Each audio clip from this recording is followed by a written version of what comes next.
ওইটাই উঠাতে হবে। এখন আমার কথা হচ্ছিল তাকে ওইটাই উঠাতে হবে, অন্যজন কেন এটা উঠাতে পারবে না, কারণ এটা ও ফেলেনি, যে ফেলেছে তাকে গিয়ে উঠাতে হবে। তোমাকে এই কথাগুলো কে শিখিয়ে দিচ্ছে? কেউ না, কেউ না, কারণ আমি পড়াশোনা করি কিসের জন্য?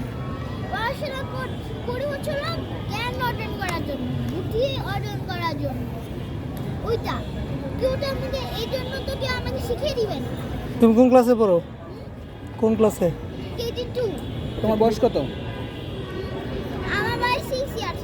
আচ্ছা, তুমি যে বললা যে তুমি যে আন্দোলনে গিয়েছো, বড়রা যায়নি, তুমি মানে কোথায় গিয়েছিলে আন্দোলনে? কোন কোন এলাকায় তুমি গিয়েছিলে? কাকে নিয়ে গেছিলে সাথে?